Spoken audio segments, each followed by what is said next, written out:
You are listening to Film vs. Analytics, a Fantasy Points podcast where each day we discuss a new rookie based on the Dynasty ADP, battling them out film versus analytics. I am your host, Brett Whitefield, the film expert, and I will be joined by Scott Barrett, the analytics beast himself. We are Fantasy Points. What? Why are you shaking your head? You're welcome.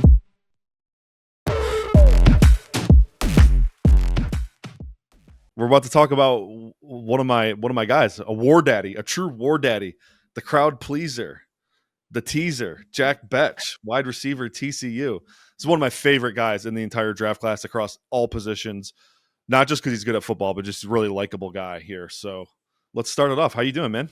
I bittersweet because, like you're such a good friend and I'm going to have to kick some ass here because it's just rough. I really value your opinion. You're so smart. You're so knowledgeable. You're a great guy, but to have him, Jack Bech, as your wide receiver 4, comped to Puka Nacua and Cooper Kupp. Wow. And the analytics profile is just, it's not great, Brett. It's not great. There's some excuses you can make. That's kind of really ultimately all we have based on the analytics is excuses, but we're talking about a 1-year wonder and a late breakout. It's a brutal archetype in terms of the hit rate. Late breakout, he outproduced Kayshon Boutte, Trey Palmer, Malik Neighbors, Brian Thomas Jr. as a true freshman. What do you mean late breakout? It didn't outproduce them. He had more. We'll get to that. There's some weirdness there. Are we drafting Jack Bech as a tight end? Or we? It wasn't some great season. It was just for a tight end. It sure as hell was. I don't know about that. We're talking about LSU in receiving as a true freshman tight end. Well, he didn't lead in receiving. He led in receptions. Receptions, okay, same. Malik Neighbors had more receiving yards per game as well. But we're talking about 489 yards as a freshman. Bro, maybe. This is actually an important question. There's tight ends in this class that never had 489 yards in a season. Yeah, and we're not drafting them because they're not difference makers for fantasy.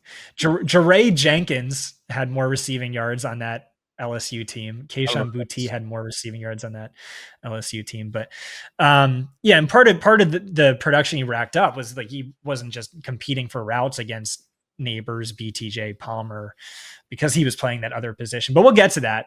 It's just it was one of the best age 18 seasons in this year's class, but it still wasn't like what I would call like a breakout freshman campaign. So you're left with this 1-year wonder late breakout, what I would call it, right? And then his late breakout 1-year wonder season, age 21, wasn't all that impressive to me. He had quarterback play was fairly strong, in top 12 in PFF grades. It was a fairly soft strength of schedule, is about 50th percentile. And then efficiency wise, it just wasn't that like Pat Bryant, Xavier Restrepo, Ja'Cory Brooks, Ty Felton, a bunch of guys like that had better 1-year wonder type seasons. Jack Bech didn't hit our all important 2.00 career yards per route run threshold. And even last year, again, it's like Eric McAllister beat him out in yards per route run, 2.89 versus Bech's 2.44. It was really just like those 5 games early in the year when Savion Williams kind of morphed into a wildcat quarterback. Over the team's final 6 games, Bech was just 3rd on the team in yards per game behind Eric McAllister, JP Richardson, 4th in yards per route run. So that was weird. But outside of that, there's not much else to go on. We can talk about that freshman campaign. But the year after that, he was LSU's 8th most productive receiver. The year after that, he was TCU's 9th most productive receiver. And so skilled NFL players just simply do not have disappearing acts such as that on their collegiate resume. The coach kind of said he was healthy. He kind of said it took me a lot longer than I expected to get back to full strength. Maybe you could blame it on injuries, but what I'm left with is an awful analytics profile. I'll start joining your side and like making excuses alongside you, but it's just like to the point where you comping him to Puka Nakua and Cooper Kupp, I cannot let slide without at least putting up a little bit of a fight. Two things here, buddy. So I think he deserves a pretty extensive grace card considering he didn't even play wide receiver early on in his career. Well, he played it all throughout high school. He was recruited to LSU to be a tight end, spent his entire freshman season in the tight end room. And then he went ahead and led the team in receptions ahead of NFL caliber talent in Malik Neighbors, Brian Thomas Jr., Kayshon Boutte, Trey Palmer.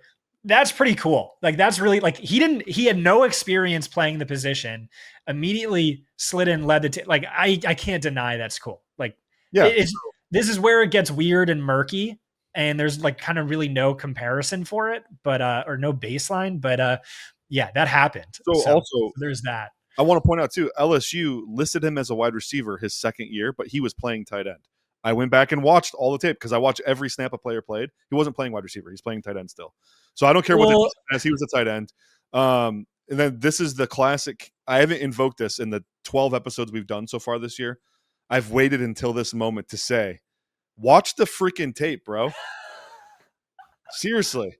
Yeah. Watch the tape. And that's what I'm going to go through my punch list of things I got to talk about here. So we haven't watched him together. I look forward to watching him together with you, but like, yeah, this like drives me crazy is like Matthew Golden, right? I'm like, all right, he was sub 20th percentile in this, and this. He can't do this because of this and this and this and this. And people will just be like, yeah, but just watch the tape, bro. Like, where do you think these stats come from? Where do you think yards after the catch comes from? It's from charters watching the tape, compiling a stat. And this is, I mean, you could just look at a player and see like Zach Wilson, right? Like, if all you ever saw from Zach Wilson was a 2-minute long highlight reel, you'd think he was the best quarterback in football because you're not being shown the 90-minute low light reel, right? And so that's like one of the areas stats has an advantage over film. But no. Like, you're an elite film guy. I think when you're an elite film guy, that matters more. I was gonna say I try to be objective with the watch the tape, bro. I use tape to add context too, because not every data point is created equally. Not every system is the same. Not every set of circumstances is the same. So I use tape to apply context to a lot of data. So, but anyways, what I see with Jack Bech is a guy with massive route running potential, and this is where he draws that Cooper Kupp comp from me. It's rare to have a guy that's like his size who's both smooth and twitchy. It's like he looks real, like he's super detail oriented, smooth route runner like Cooper Kupp, but when he needs to, have an explosive break, it's fantastic. It's fantastic. So he, we talk about sink and explode a lot and body control and route running and the way that computes and translates to the NFL. He has all of that in droves. He's also really technical in the way he wins at the top of his routes. So even if he's not generating necessarily separation with his movement skills, he's generating it with his technique, no wasted movement, real strong upper body, ability to separate at the top of the stem, isn't bothered by contact very easily at all. He's super thick. The vertical upside is there too. You see a guy who's really, really fantastic at the catch point. He doesn't have a ton of juice, right? He's not going to go get in your blind spot and just blow your doors off on a go ball. That's not his game, but you do see him excel on that linear route tree despite being more of a short to intermediate area kind of guy. So I think there's some untapped potential there. Best in class hands, in my opinion. For my money, he has the best hands technique. He attacks the football, he plucks, he works to secure it to his frame immediately. You don't see really any mental lapses when it comes to his hands. And then, dude, after the catch, he's a nightmare. An absolute nightmare. This is not a guy that goes down easy. He can make you miss. He'll run right through you. He's got great vision in the open field. And then ultimately, I think he's a culture guy. Like he gets after it in the run game. He will body you in the run game. He's awesome at the catch point. Super high energy, crap talking, wired the right way kind of guy. Like I think of like Detroit Lions grit, like he fits that persona. That's where the Puka comes in, by the way. So you got the route running a Cooper Kupp, and then you got that run after catch monster. Just I'm gonna will this first down to happen. He's that kind of guy, and so I think Bech is an awesome player all around. Outside inside versatility as well, which I think is important. So I'll be honest, I did struggle a little bit. Maybe it was just like the bias of, knowing your film grades. My write up on Bech was like littered with more footnotes than for any other wide receiver. There was that quote from Bech himself where it's like, "Hey, I got hurt heading into my sophomore year. We knew that." And then junior year, I was still trying to come back from that injury. So maybe you can excuse those 2 years. You could also say he basically played 3 different positions because first he was a tight end, and he was like this oft injured slot wide receiver. And then last year he played X, but when he was in the slot, he ranked second best among all players in slot yards per route run. You mentioned the elite after the catch stuff. I'm seeing that as well. By missed tackles forced per reception, minus screens, elite figure, up there with like Luther Burden, CeeDee Lamb, AJ Brown. So that was really cool. And one thing I'll say too is, so apparently he's the best run blocker in this year's class. I think you kind of just alluded to that. And it's not really surprising for a guy who was a tight end as a freshman. But like, this is something I've like poo-pooed in past years where it's like, you don't score fantasy points from blocking, but more and more it seems to be like super valuable, where like at a bare minimum, it's keeping you on a field. And like, even if fantasy players don't care about this, NFL coaches really care about this, but it goes even beyond that as well. I like this writer, Max Toscano, who has a Substack.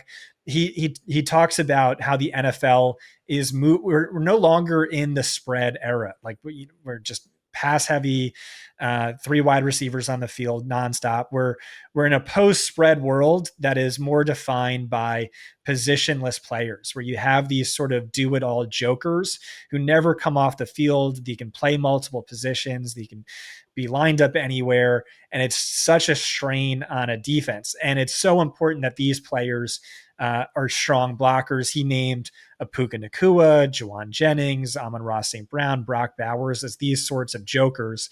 And that's kind of what Bech reminds me of, best run blocker in the class. That's like crucial for a joker. He could play multiple positions. He was tight end, slot wide receiver, X receiver. And so that when you have the Puka Nacua Cooper Kupp comp, I think makes a little bit more sense. No, I will say this too. You mentioned the run blocking stuff, dude.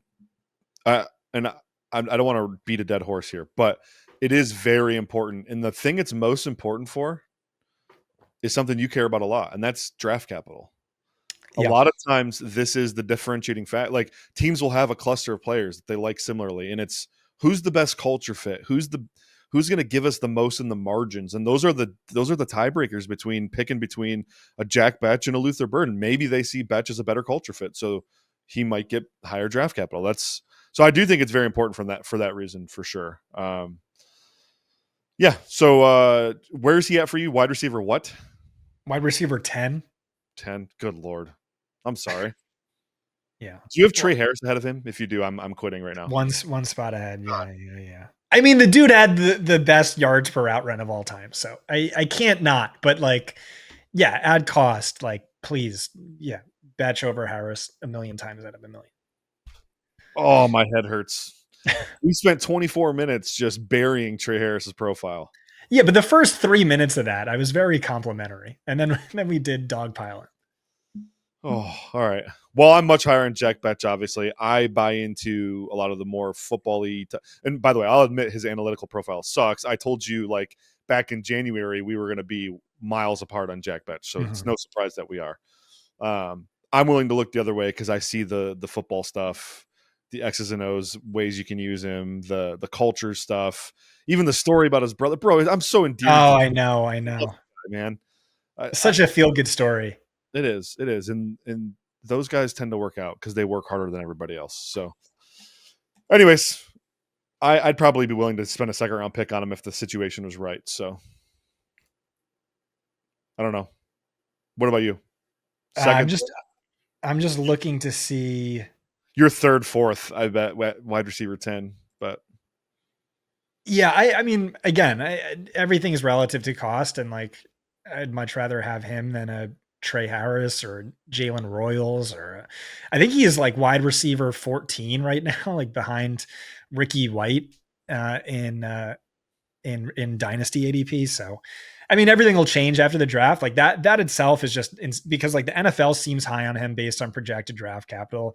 You gave him a top 5 score. There's like enough excuses and nuance within the profile where you can just kind of write off a couple of years and make him look pretty good. But yeah, ultimately, I mean, like we keep saying, like there's running backs we'll probably prefer to draft, but this one, you look at the upside, you look at Brett's grade on him. Not mad at Bech at all. one more question on Puka. Where did you have him in your model? Because he didn't have a good analytics profile. He had a great one. He had like he was injured like his entire career. So that was the thing. Yeah, he had like one of the best career yards per route run ever, but he just was always at like a 55% route share in games. And so it's like, is he just not gonna, if he's not a full-time player in college, he's probably not going to be a full-time player in the pros. And then no, he just kind of was awesome. Yeah. But that at least like was mostly you blame it on injuries or dumb coaching. This it's just you haven't really seen much upside at all. That's fair. It's fair. I can see that point to you for sure. But who knows? Who knows? You know, put him in a Mick Shanahan offense, which is probably his most likely landing spot. He can go crazy. Yeah. Yeah, and you're wrong. He's Puka Nacua. Cool. Wide receivers are probably going to be on pause for us for a little bit. We're going to get to tight ends and running backs in the next few episodes. Be sure to stick with us. Also, if you like what you hear, go over to YouTube, Fantasy Points YouTube page, like, subscribe, notifications on. Make sure you reply to all the videos. We want to boost those up in the algo. Guys, thank you so much for the support. We will be back soon.